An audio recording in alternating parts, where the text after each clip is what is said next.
Assalamualaikum warahmatullahi wabarakatuh. Selamat pagi anak-anakku semua.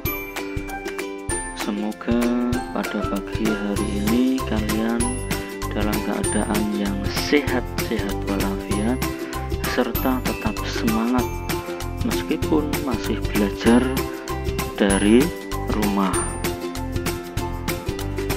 Hari ini seperti biasanya kita akan belajar masih melalui pembelajaran jarak jauh dengan media video pembelajaran. Hari ini kalian akan belajar tematik, yaitu tema 6 panas dan perpindahannya, subtema 3 pengaruh kalor terhadap kehidupan.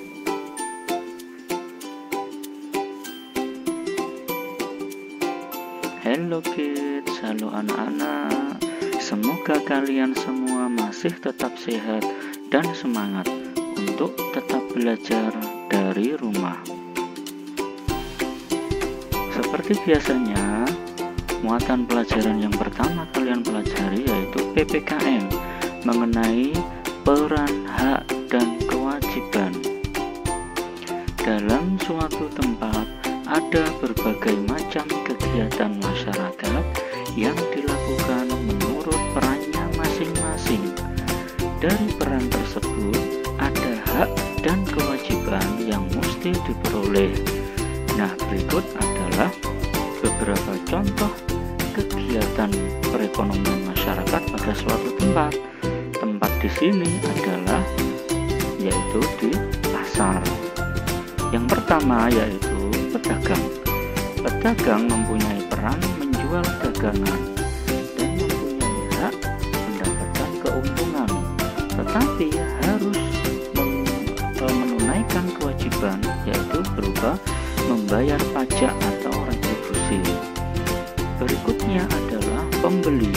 Pembeli mempunyai peran yaitu mendapatkan kebutuhan.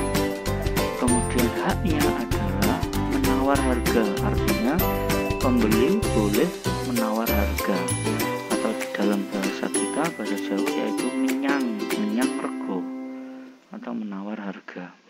Tetapi kewajiban dari pembeli ini adalah membayar pembelian dari barang yang sudah dibeli. Nah, kegiatan yang lain yang ada di pasar yaitu kuli panggul. Kuli panggul mempunyai peran membantu pedagang. Kemudian haknya adalah mendapatkan upah dari pekerjaan di kuli panggul tersebut. Tetapi dia mempunyai kewajiban yaitu menyelesaikan pekerjaan dengan baik. Kemudian tukang parkir.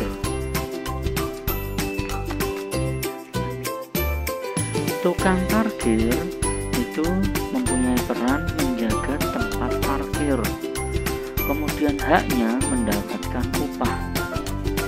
Kewajiban yang harus ditunaikan yaitu menertibkan parkir kendaraan yang ada di sekitar pasar. Nah, demikian adalah contoh dari 4 kegiatan perekonomian yang ada di pasar. Lebih dari itu juga ada. Selanjutnya yaitu muatan pelajaran bahasa Indonesia. Yang akan kalian pelajari adalah mengenai kata kunci teks.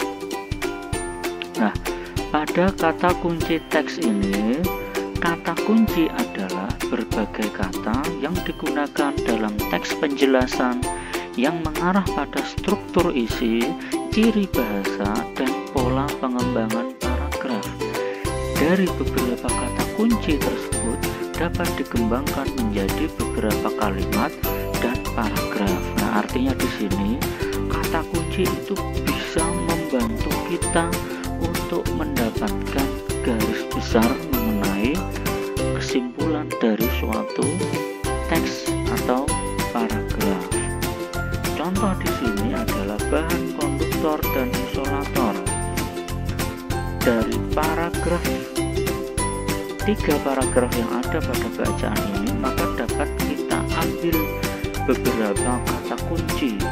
Di antaranya yaitu, nah di sini kata kunci yang terbentuk dari teks bacaan di samping adalah konduktor, isolator, peralator, pengertian, dan contoh. Artinya dari beberapa kata kunci ini nantinya bisa dikembangkan, bisa diperlebar menjadi beberapa kalimat yang mampu mendapatkan sebuah kesimpulan dari suatu paragraf atau beberapa paragraf. Itu yang dimaksud kata kunci.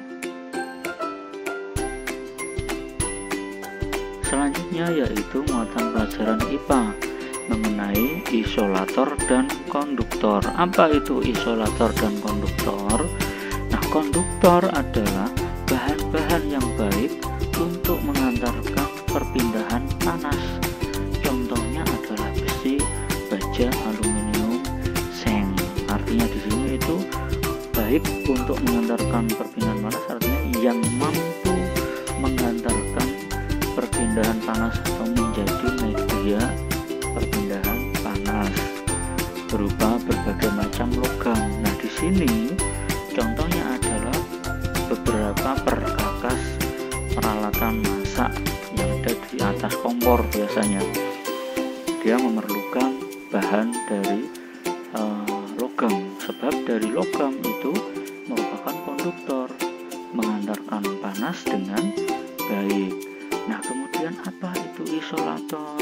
Isolator adalah bahan-bahan yang kurang baik untuk mengantarkan perpindahan panas. Artinya dengan kata lain, bahan-bahan isolator ini tidak bisa mengantarkan panas. Intinya seperti itu. Contohnya kayu, plastik, kain, karet, batu. Nah, maksudnya di sini tidak bisa mengantar panas. Panas yang terkena benda-benda ini, dia tidak bisa merambat panasnya, tetapi justru menghabiskan struktur bahan tersebut. Misalkan kayu kena panas, dia tidak bisa mengantarkan panasnya, tetapi kayu ini akan habis karena terkena panas atau api. Demikian juga plastik dan seterusnya. Nah, contoh di sini adalah bahan kain seperti handuk, kemudian centong ini dari kayu, itu tidak bisa untuk mengantarkan panas. Kemudian termos, terdapat dinding dalam rangkap yang dirancang seperti kaca mengkilap untuk menyimpan cairan agar tetap memiliki suhu seperti semula. Termos biasa digunakan untuk menyimpan air panas. Dengan demikian maka kalor air panas tersebut tidak bisa berpindah dengan cepat. Radiasi panas air mendidih dapat ditahan oleh dinding kilap kaca ganda di dalamnya. Nah, coba kita perhatikan. Ini kita membicarakan mengenai struktur dari termos. Nah, dari struktur ini maka kalian akan bisa mengetahui cara kerja dari termos. Kenapa termos itu bisa menahan air panas? Kenapa botol biasa tidak bisa menahan air panas? Nah, ini jawabannya. Jadi di dalam termos ini ada dua dinding yang ada di dalam yang berupa kaca. Jadi dua dinding ini itu semua berbahan kaca. Nah, dari dinding yang pertama dan yang kedua, dia ini ada semacam ruangan atau disebut dengan hampa udara. Nah, kemudian untuk kaca yang pertama ini itu menahan atau menampung air panas. Ketika air panas ini mengeluarkan radiasinya keluar, dia akan tertahan oleh dinding kaca yang kedua. Ketika dia kena dinding kaca yang kedua, panas atau kalor yang ada di dalam ini dia kembali lagi ke dalam, sehingga akan ada perputaran kalor atau panas. Perpindahan panas ini yang disebabkan oleh adanya dua dinding kaca, sehingga dia akan dapat mempertahankan atau menahan kestabilan panas yang ada di dalam. Demikian ya anak-anak. Berikutnya masuk pada muatan pelajaran IPS mengenai keunikan daerah dan masyarakatnya. Artinya di sini keunikan daerah dari berbagai macam daerah di seluruh Indonesia. Nah, di sini saya berikan ada 4 jenis ya. 4 jenis atau sekaligus 4 daerah mengenai keunikannya. Yang pertama yaitu kain geringsing Bali. Adalah satu-satunya kain tenun tradisional Indonesia yang dibuat dengan teknik double ikat dan memerlukan waktu 2-5 tahun. Nah, ini yang bisa disebut sebagai keunikan daerah. Kain geringsing berusia ratusan tahun, digunakan dalam upacara khusus. Kata geringsing berasal dari gering yang berarti sakit dan sing yang berarti tidak, sehingga bila digabungkan menjadi tidak sakit. Maksudnya di sini adalah seperti penolak bala. Berbagai upacara adat ataupun upacara keagamaan dilakukan dengan bersandar pada kekuatan kain geringsing. Ini sebuah kepercayaan yang ada di Provinsi Bali. Berikutnya yaitu batik Osing. Masyarakat Osing dari Kabupaten Banyuwangi telah lama melakukan kegiatan membatik dalam skala industri rumah tangga. Setiap kelompok pembatik memiliki motif berbeda yang unik dari kelompok lain. Keunikan dari batik Osing ini adalah pewarnaan alami dari tanaman sekitar warga, perajin seperti daun kerongkong sejenis kangkung, daun lemporo, daun mangga, jati, jengkol, kulit kopi, daun ketapeng, putri malu, dan kumis kucing. Nah, ini yang kita sebut sebagai keunikan ya. Tidak seperti daerah yang lain. Berikutnya yaitu kain tenun Baduy. Orang Kaneges atau orang Baduy merupakan kelompok etnis masyarakat adat suku Banten di wilayah Kabupaten Lebak, Banten. Populasi sekitar 26.000 orang ini merupakan salah satu suku yang mengisolasi diri mereka dari dunia luar. Kegiatan para lelaki adalah berladang, sedangkan perempuan menenun untuk pakaian mereka. Nah, ini yang disebut dengan keunikan dari masyarakat Baduy. Intinya yaitu mereka satu-satunya suku di Indonesia yang menutup diri, mengisolasi diri dari pengaruh dunia luar. Berikutnya, nah ini kita masuk pada ciri khas kekhasan daerah kita yaitu Kabupaten Rembang, yaitu batik tulis lasem. Merupakan salah satu batik khas dari Lasem Rembang yang memiliki keunikan berupa teknik tulis bukan cap, serta motif berciri khas hasil bumi khas masyarakat Rembang berupa buah kawis. Motif batik lasem juga terdiri dari paduan antara dua budaya, yakni Jawa dan Tionghoa, berupa pewarnaan maupun pola batik. Nah, ini yang disebut sebagai keunikan dari batik lasem. Berikutnya kita masuk pada muatan pelajaran SPDP mengenai teknik menggambar. Menggambar suatu gambar cerita dapat dilakukan dengan 2 teknik, antara lain 1 teknik kering. Apa itu teknik kering? Yaitu teknik menggambar yang menggunakan media kering tanpa mendapatkan campuran air. Nah, contohnya yaitu pensil, krayon, pulpen, arang.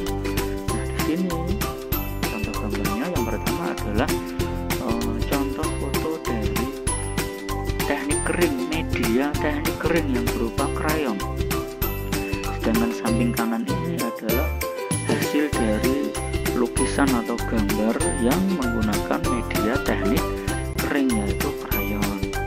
Berikutnya teknik basah. Apa itu teknik basah? Yaitu teknik menggambar yang menggunakan media basah dengan mendapatkan campuran air. Contohnya cat air, cat minyak, tinta bak, kuas, alat cat air.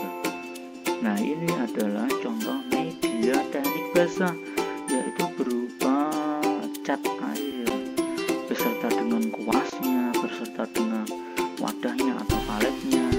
Nah, sebelah kanannya ini yaitu hasil dari gambar yang menggunakan media teknik basah. Kita bisa lihat perbedaannya antara teknik kering